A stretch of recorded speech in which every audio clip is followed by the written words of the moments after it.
Fi'n credu byddwn ni'n disgrifio Ffion Lloyd fel cymeriad cymhleth iawn. Fi'n gweld hi fel bod doi ochr i hi. Mae hi'n dod drosto yn y bywyd proffesiynol hi'n eitha caled, ond hefyd mae yna lot o fel loes a poen na yn wedig o beth sydd wedi digwydd 12 mlynedd yn ôl. Dwi heb prosesu dim o'na. Felly mae fe fel ambell waith bod yna ddau gymeriad, yr holl stwff emosiynol mae hi'n gwythio i lawr, a hefyd fel mae hi'n hoffi dod y draws i bobl sydd yn eitha cryf a shut off o oeredd. So ie, mae'n eitha cymhleth. Credu gyda Ffion Lloyd, mae hi'n ddewr, mae da hi really fel moral compass really cryf, a mae hi wastad yn pwysio am cyfiawnder. Mae da hi safonau really uchel, mae hi'n dal i hunan i'r safon yna a pawb sydd o gwmpas hi. Mae hi'n workaholic, mae'n gweithio'n really galed, mae'n rhoi popeth ohoni mewn i'w gwaith hi, a wneith hi ddim sort of stopo tan bod hi'n cael justice really. Fi'n credu bod hi wastad wedi cael y passion tuag â gwaith hi. Fi'n credu beth ddigwyddodd iddi 12 mlynedd yn ôl i delio a prosesu, nath hi ddim prosesu na, so mae wedi taflu hynna mewn i gwaith hi sydd wedi creu y ffact bod hi'n workaholic, basically. So mae fe bach o catch-22 gyda hi, cos mae'n defnyddio gwaith hi mwyn dianc o'i bywyd personol hi, ond mae bywyd personol hi wedyn dioddau achos bod y gwaith yn cymryd lan gyd o'i amser hi. Mae hi wedi sort of symud bant o gatra achos beth ddigwyddodd y blaen a rhoi y distance na rhwng hi a'i theulu hi. Dwi ddim yn hoffi mynd gatra, felly dwi ddim yn gweld i theulu hi lot. Dwi ddim really yn ymwybodol beth sy'n mynd mlaen da'i theulu hi, enwedig i thad hi sydd yn sâl. Achos bod y rhy boenus i hi fynd nôl na, mynd nôl i'r gorffennol i delio gyda beth ddigwyddodd, felly mae wedi sort of tynnu ffwrdd a rhoi gyd o'i egni hi mewn i'w gwaith hi. Nes i gymryd lot o ysbrydoliaeth o Lisa i weid y gwir, achos o'n i'n gweld tebygolrwydd rhwngddo nhw. Fi'n credu ni wedi bod yn really lwcus, mae Cath wedi sgwennu sgripts ffantastig a cymeriadau really drylwy. Mae lot o fe ar y dudalen yn barod. Ti'n cael rhai sgripts a ti'n gorfod wneud y gwaith, ti'n gorfod rhoi y cig ar yr esgyrn a wneud lot o ymchwil, ond be mae Cath wedi sgwennu yn barod, mae fe na. Ond wrth gwrs mae fe'n help pam ti'n gwylio cyfresu eraill neu ti'n siarad y rhywun fel Lisa achos ti'n gallu cael sort of gipolwg mewn i'r byd go iawn sydd dim ond yn mynd i wneud y gwaith yn haws wedyn.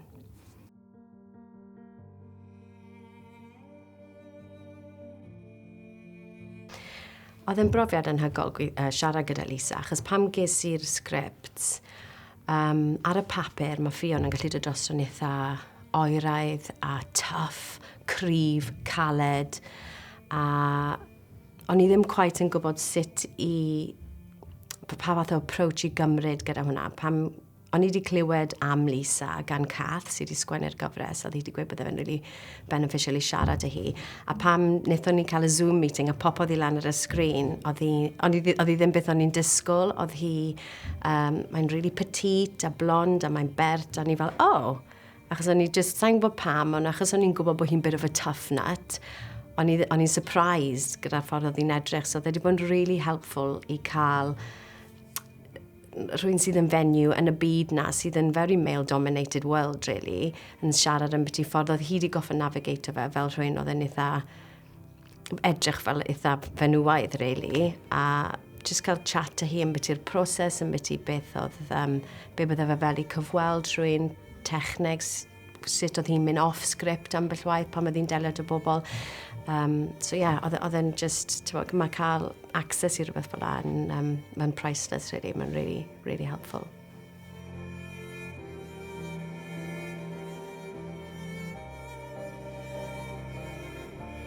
Beth sy'n diddorol â Ffion yw, mae hi'n gyda'i pawb o gwmpas hi yn y byd gwaith, mae'n eitha caled, a when ti'n gweld ochr gwahanol i hi yn yr interviews, yn y cyfweliadau, le mae hi'n mwy meddal. Mae fe fel se hi, that's where you see her true self mewn ffordd. Mae'n gallu agor lan. Mae hi'n siarad â rhywun one-on-one, a mae hi really sy'n gwryndo ar rhywun. Nawr, ambell waith mae'n antechneg mae hi'n defnyddio, mwyn dim twyllo, ond mwyn cael nhw ymlacio fel bod hi'n gallu wedyn sort of go in for the kill. Ond fi yn credu hefyd na le mae hi fel cymeriad y mwyaf cyfforddus yw yn yr interview rooms. Na le mae hi, she comes into her own. A fi'n meddwl na le ti'n gweld hi sort of yn, mwyaf cyfforddus, really.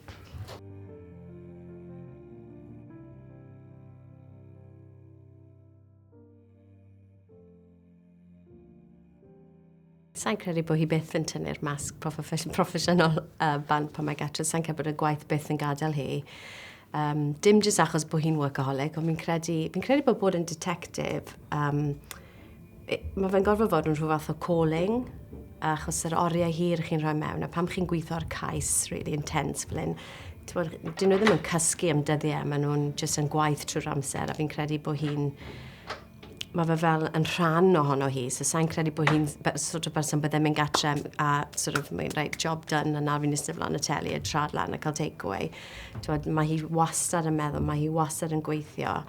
A fi'n credu bod hi'n defnyddio gwaith hefyd mwyn dianc o'r personol. Dyw hi ddim eisiau gorfod edrych ar ei hunan, dyw hi ddim eisiau really gorfod delio â'r pethau sy'n mynd mlaen, so mae'n defnyddio'r gwaith mwyn gallu anghofio na i gyd. So sa'n credu bod y byth yn gadael hi.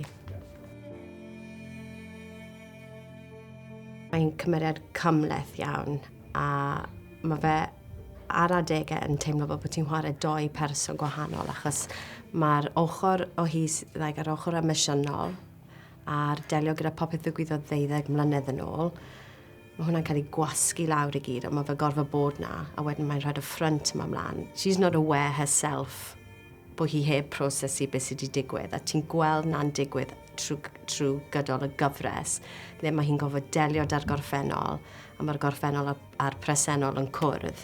A so mae wedi bod yn really her i fi fel actor i wybod bod gyd o'r stwff na, yr poen a popeth ddigwyddodd sbel nhw. Mae fe gyd na, ond you've got to sort of push it down. A fel mae fe'n dod lan, ti just yn gweld, sa'n gwybod siarad articulate fe'n dda iawn, ond mae fe just fel ar y ddau ochr o'r cymeriad yn sort of cwrdd yn y canol, a mae fe gyd jyst yn dod mas, a mae wedi bod yn real challenge, a fi wedi joio fe, mae wedi bod yn fel chwarae doi person holl o wahanol.